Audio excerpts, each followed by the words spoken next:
and thank you for coming back for another episode in this series. Promise, we're getting close to the end now, so yeah.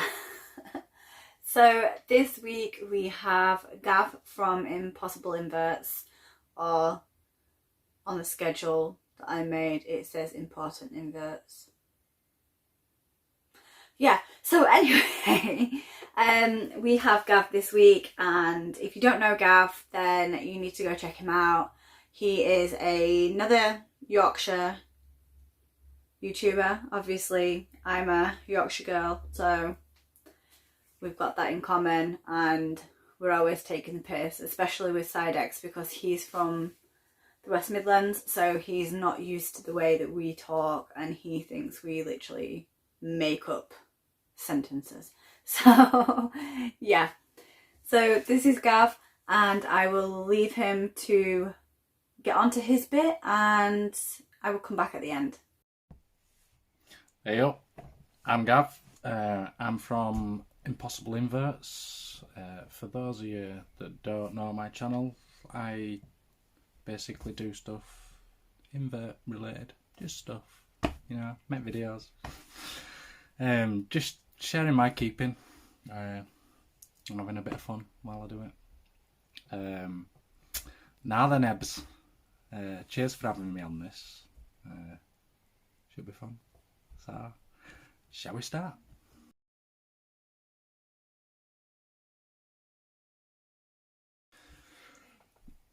Been keeping just over a year now. I've been keeping other inverts prior to that, but started doing a lot of research, thinking, well, you know, quite fancy keeping some of these spiders and stuff. Discovered some YouTube channels like Sidex, for instance.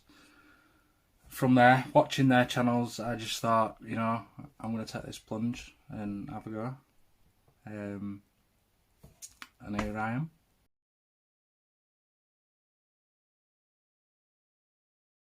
One of my first was my LP. I'll call him Bruce. I've enjoyed having him. I know a lot of people sort of dismiss LPs, you know, just boring tarantulas, but he's been cool, and it's been nice to see him from, you know, go from a tiny little bean to quite a stocky juvie. I say him, could be a female, don't really know, but yeah, that's Bruce.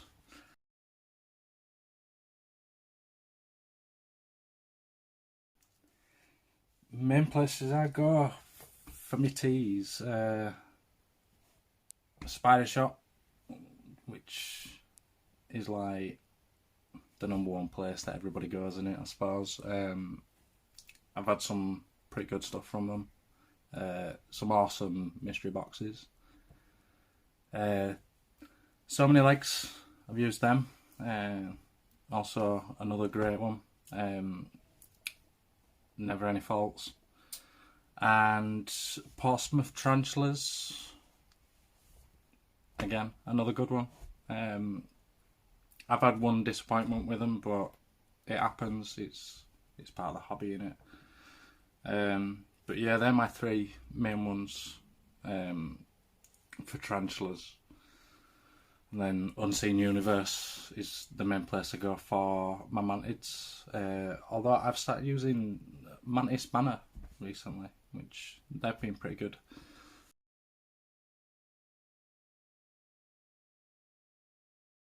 Interesting fact about myself. I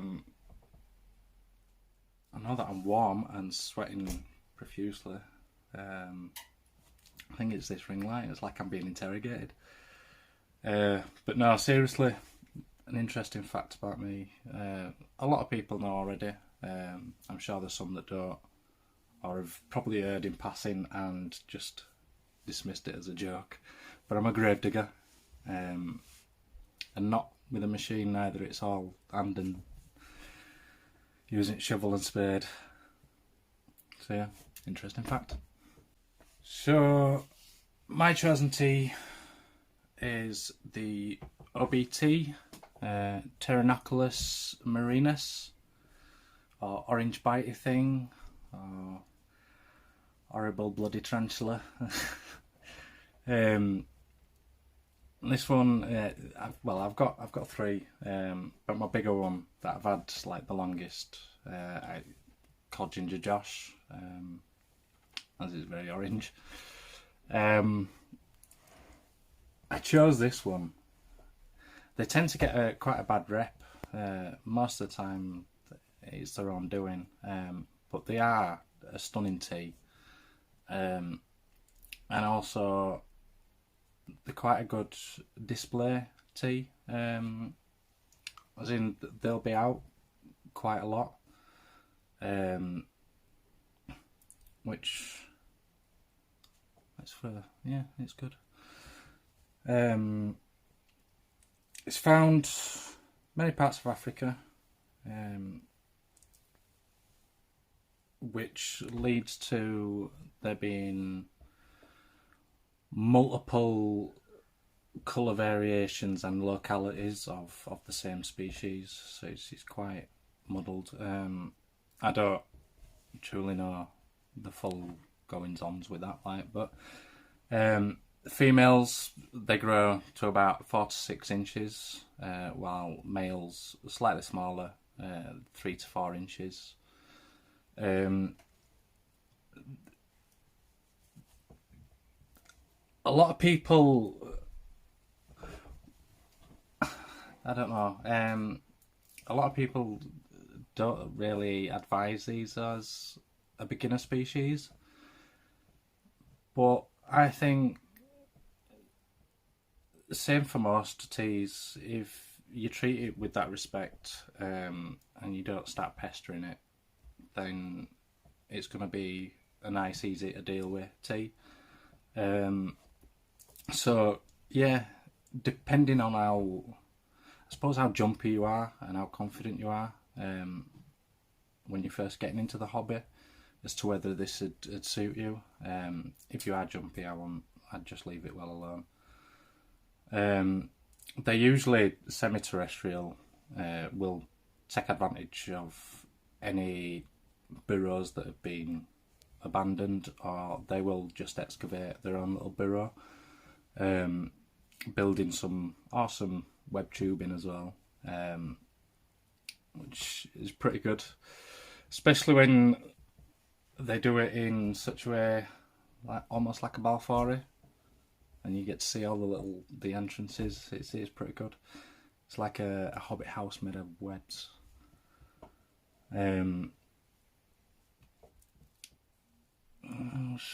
fairly fast growing. I think I got this one in about May last year, so I've had it a year, and you'll see how big it is. I suppose if it's got optimal temperatures, it will grow. Optimal conditions, it will grow fairly fast anyway. If it were kept slightly cooler, because it is quite warm in here, it probably would slow down the growth rate. Which leads to, they do like it warm, but they like it dry as well. So I only tend to mist maybe once a week, just so the droplets are on the webbing. I used to use a water dish. It gets to a point where it's just another feature for it to web up. Literally within a couple of hours, that water dish has gone. So I tend to just use the spraying the web to get any, if the tarantula wants to drink. So yeah, I'll show you some footage of Ginger Josh. Hope you enjoy.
So yeah, that is Gav's OBT, and to be fair, I agree with him. They do have a bad rep, and usually just because they are quite grumpy, but they're nowhere near as like your more defensive tarantulas. So yeah, we have like different types. Like, I'm pretty sure that people have like their own opinions on an OBT, but whatever you do think, they are an absolutely stunning tarantula. Like, just the colours of them and the little spots and the stripes, and oh my god, they're so stunning. But to be fair, I did have one, and it would threat posture me that bad when I opened its enclosure that it would turn over onto its back. So apart from that though, like, really the A-Gen gave me more problems than the OBT. So that just shows that it's not exactly all OBTs that are nasty. It's just how you handle it, basically. So yeah, if that makes sense. But yeah, thank you for doing this for me, Gav, and I will make sure to link everything down below. Again, for the Webbers this week, we are, I believe it is on Rob's channel, so go check that out, and I will see you in the comments on there. Hopefully you'll pop in, say hello, and yeah. So keep tuned for the rest of this series. We have 3 more episodes. So we have 2 of the normal ones, and then we do have a special guest video. But saying that, that doesn't mean that everyone else isn't special. It's just one of those things where you have a special guest. So yeah, don't be taking that any wrong way. That, yeah. So I've rambled on enough. So thank you, and I will see you in the comments, and see you next week.